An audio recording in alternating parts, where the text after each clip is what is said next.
Imagine moving into your dream neighborhood, perfect houses, manicured lawns, and a serene vibe that feels almost too good to be true.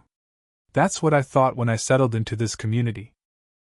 But beneath the polished surface, a storm was brewing, led by a woman named Linda, the iron-fisted HOA president.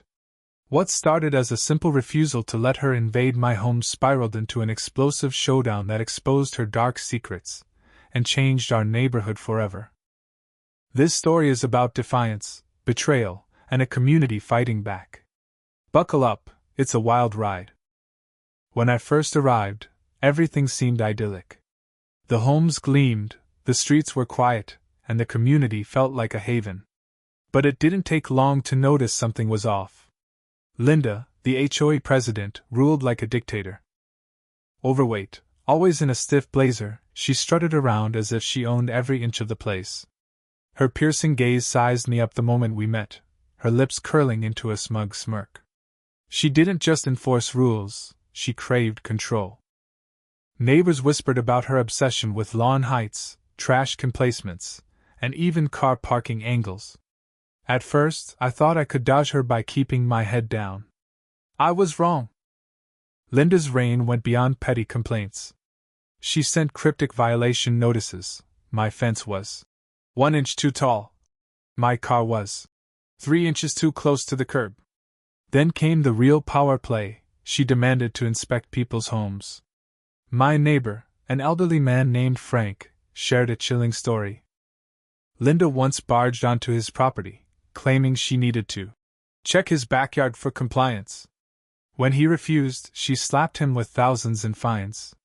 That's when I realized Linda wasn't just annoying, she was dangerous. The breaking point came with a letter. Tucked in my mailbox was an official HOA notice. Linda would inspect my home the following week, citing vague community standards. No explanation, no justification. I checked the HOA bylaws. Nowhere did it grant her the right to enter private homes.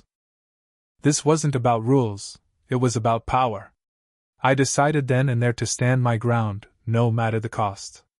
Little did I know, this choice would ignite a firestorm. The day of the inspection arrived.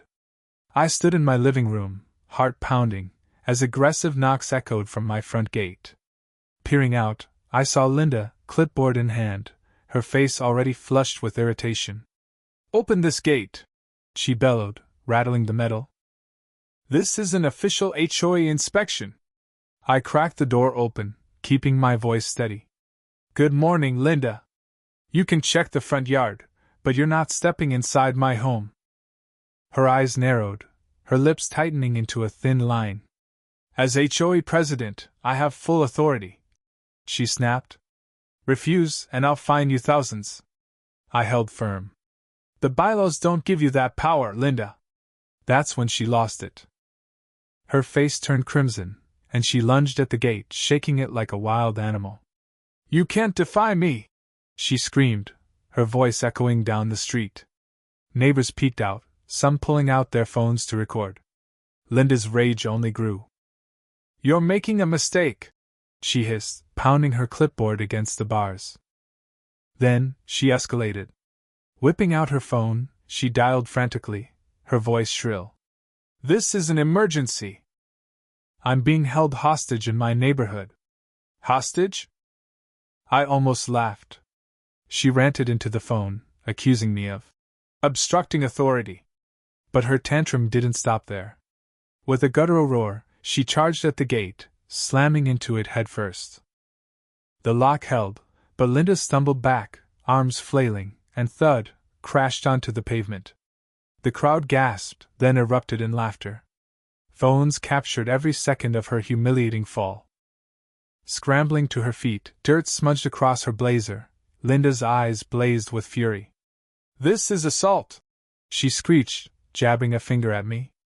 "I'm calling the police!" The neighbors' chuckles grew louder, but Linda doubled down. In a move that stunned everyone, she climbed the gate, grunting and heaving. "I'm coming in!" she roared. The crowd held its breath as she swung a leg over, then, snap! The gate swung open, and Linda plummeted face first into the dirt. Laughter exploded. She pushed herself up, grass clinging to her face, and shrieked, "You'll pay for this!" Sirens cut through the chaos.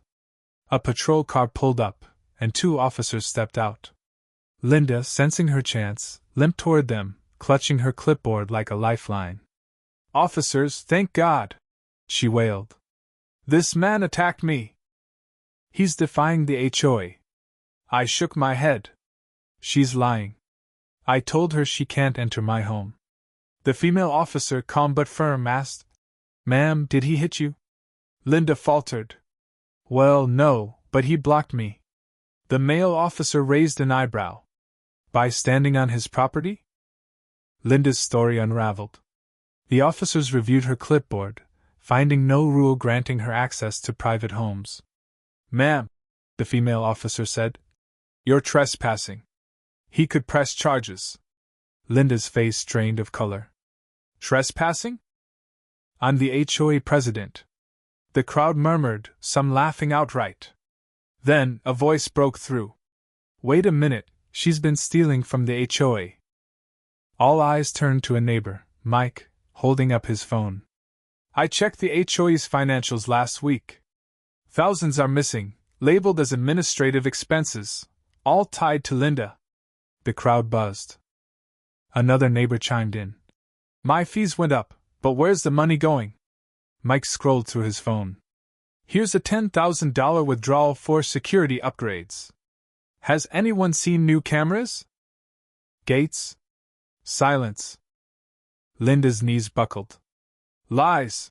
she screamed, but her voice cracked. Mike handed his phone to the officers, who studied the records.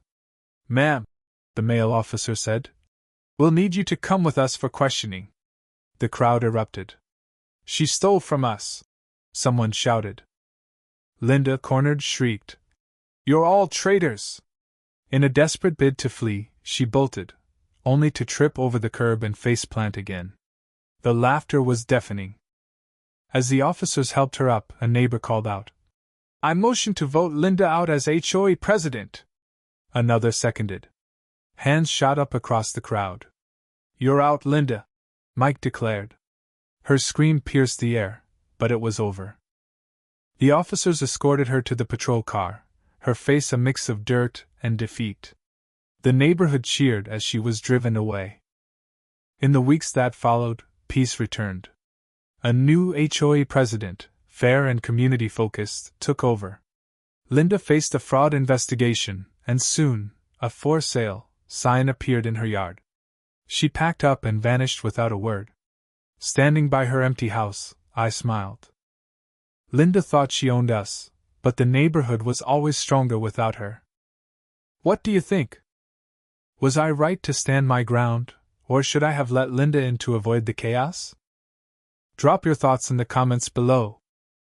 And let's talk about power trips. Have you ever dealt with someone like Linda?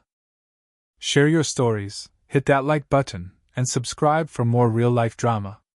Your comments keep these stories alive, so let's get the debate going.